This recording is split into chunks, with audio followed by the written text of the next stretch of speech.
I crashed my drone into a river. Now, this was a very large and very avoidable mistake of mine, and I could have kept this whole experience to myself. Part of me would have appreciated doing that, but I thought in sharing it, I could help one of you maybe avoid these same mistakes and hopefully forego the same death sentence that I gave to my drone. And now, fortunately, I did have the DJI Care refresh coverage, but there's not a whole lot of information out there on what that process is like. So I've waited until it was all completed so that I could share that with you today as well. But first, we have to go back to that fateful day. I've got my laptop up to the side because there's a bunch of points I wanted to cover. So if you see me looking on and off, it's because I'm looking at my laptop. So I'd wanted to get out and fly my drone all day, but I had stayed inside to push through an edit. Once I got the edit done, I figured there was just enough time to get out for a quick rip before dark. I threw in my camera bag and I rode my motorcycle to a set of bridges in my neighborhood. These two bridges cross the Cheakamus River. It was just post heat wave up here in BC and the spring runoff was in full force. I thought it was so cool how high the river was running and I really wanted to capture it. I was losing the light pretty fast, so I rushed to get my drone up in the air. As soon as I got the bird up in the air, I realized this was going to be a lot more difficult than I had envisioned. All this fast moving water was accompanied by a very powerful wind flow down the corridor. This, with a low GPS signal from flying underneath the canopy, was making the drone very hard to control. The drone was up the river about 100 meters at this point, just out of my sight, and it was having a lot of trouble hovering on its own. I was making a lot of corrections and getting pushed from side to side. In a bit of a panic, I decided to just go for my shot and then get the hell out of there. In retrospect, I think there was a lot of things I could have done differently. This moment was sort of the make or break point. I think if I had pulled out here, I could have gotten my drone back to me safely. But that's not how this story goes. So I took off on the shot, started to make my way down the river, and the drone became no easier to control while moving. I was still having to make lots of corrections. I cross over the first bridge and go for the duck under the second.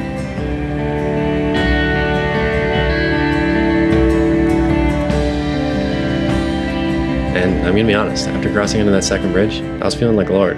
But that feeling was short-lived. I was down the river at least 100 meters at this point, and the drone was completely out of sight.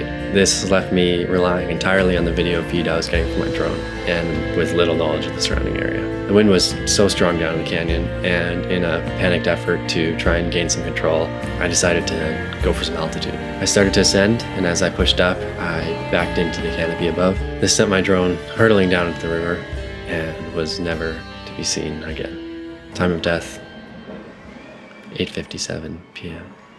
Afterwards, I began by voicing some expletives, ones that I won't be sharing with you today. And then came the process of living with the decision. Now, of course, hindsight's 2020, and before I share with you my DJI Care refresh experience, I'd like to go over some of my takeaways from the event. Now, a lot of these concepts and decision-making processes are ones that I'm familiar with through the sports and other activities I've been a part of throughout my life. There's a lot of risk management that goes into going out into the mountains, especially while doing challenging things on either your snowboard or your mountain bike. And if mistakes are made, they can result in, bodily harm or even death if shit really hits the fan. So you want to be aware of the risks and as on the money as you can be with your decision making. And now, maybe because of my experience with risk taking in this context, when dealing with scenarios where only things like drones are at risk, I've noticed I can be a bit more careless with my decision making, although maybe a little bit less now. Some other post-accident learning I've gathered is I took my basic drone pilot's exam. I did this because I had a wedding coming up 3 days after the crash and needed the license to borrow one of my buddy's drones. Probably not the smartest decision to do the most difficult flight of my life 3 days before a wedding, but you live and you learn. And taking the exam taught me a lot and gave me even more insight on what I would have done differently looking back. So let's take it back. Can't actually take it back. The drone's gone. So let's take it back to the beginning. Upon arriving at the takeoff site, I believe doing a quick risk assessment would have changed the outcome of this event drastically. So a simple definition of risk assessment is the process or method where you identify hazards and risk factors that have the potential to cause harm and determine appropriate ways to eliminate the hazard or control the risk where the hazard cannot be eliminated. Now, I know that may just sound like a bunch of technical jargon, but I think if we apply a simple assessment to this situation, the process will become more relatable and the hazards will become very clear. So let's start off with one of the worst case scenarios, and that's crashing the drone. So what will happen if I crash the drone? Well, in this circumstance, it's gonna fall into the river and I'm gonna lose it forever. This is one of the highest exposure cases in drone flying. You're over fast moving water. The chance of retrieval is pretty much zero. And in this circumstance was one of the most difficult flying situations as well, being surrounded by trees in a very turbulent area. So now I've got high difficulty, high exposure, and if you take into account me being a new pilot, I'm entering this with very minimal expertise as well. So this is not the kind of equation you want to be entering into a no-fall zone. Now that we've identified one of the major risks, what are some steps we can take to mitigate that risk? Well, flying underneath the canopy, like I chose to do, is very difficult. And because of your close quarters to the trees, there's a very high risk of crashing. Then you take into account too the turbulent air and so by flying above the canopy, I can greatly reduce the risk of crashing. And to get a similar quality of shot, I can just punch it in post. Now we still have a high exposure since the water is still below, but we're at a lower risk because we're now flying in an open area and it's also more suited to my skill level. So attempting this shot above the canopy, I might deem it as a reasonable risk versus reward scenario. And risk management doesn't mean no risk at all, but being aware of the risks and the consequences, hopefully you can make a more balanced decision. Now, I might decide that shot in the canyon underneath the canopy is just way sicker and it's a shot I really want to get. So then what are the steps that I could take to achieve that shot? Well, I could start by training in lower exposure areas. Flying through the forest mimics the difficulty of the canyon shot I'm looking for, but when I crash into a tree, the drone falls to the forest floor, where I can recover it and try again. So greatly reduced exposure. And once I've got my close quarters flying dialed, then I can proceed to choosing the appropriate day. One, lots of time and optimal conditions, probably a bit lower water level for less wind. Try and put all the odds in my favor, and preferably no big projects coming up. So if my drone does take a drink, I'm not sewering my future obligations. So stupid.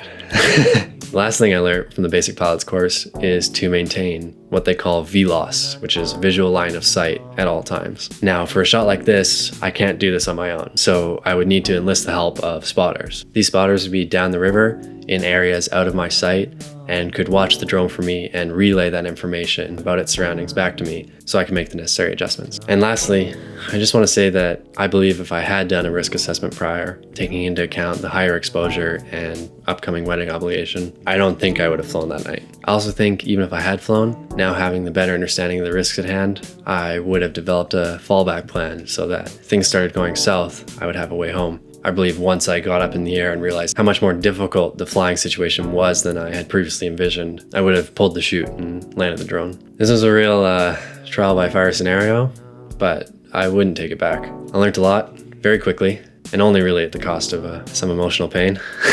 Really, at the end of the day, drones are just things.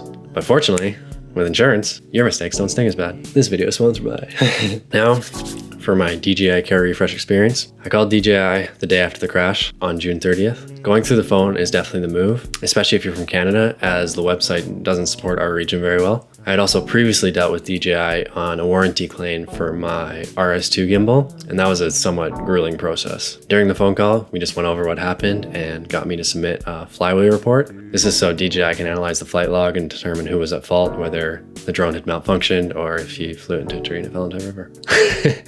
I'd read some horror stories the night prior, referencing an issue where pilots hadn't bound the controller to the aircraft and then DJI wouldn't recognize their coverage. I think this is a more common issue if you buy the insurance after you set up your drone. I bought my insurance with the drone, and during the setup process, it guided me through everything pretty easily. So fortunately, everything was all set up correctly, and they recognized my flyaway report, recognized my claim, and then began the waiting game. On July 2nd, I received a notification that DJI had gone over my flyaway report. They deemed the crash as my fault, as it was. And then they quoted me the replacement fee of $225 US. This is something I knew from the get-go. When I bought the drone, I actually read through the insurance policy and knew that there was a replacement fee. It also differs whether or not you can return the drone to them or whether or not it's a flyaway or a lost drone, like in this case. Another reason why you want to fly in lower exposure areas, because the replacement cost for the complete drone, as long as you return yours back to them, is only $50. But if you don't have a drone to send back to them, it's the full 225 US dollars. I'm Canadian and ended up being 288 Canadian dollars. And on July 8th, I received a shipping confirmation and my drone was headed to Canada from California. It arrived at my door 1 week later on July 15th, and that entire process took 2 and a bit weeks, about 16 days, from crash to replacement, which I was pretty impressed with. So thanks to DJI for being very helpful in my time of need. And that's it. I hope you can learn from my mistakes. And if not, at least you just get a kick out of them. And if you have any recommendations on how I can improve my drone flying or my decision-making process, please feel free to leave them in the comments below. All right, I wish you all well. Hope you have some fun this week, and I'll see you in the next one.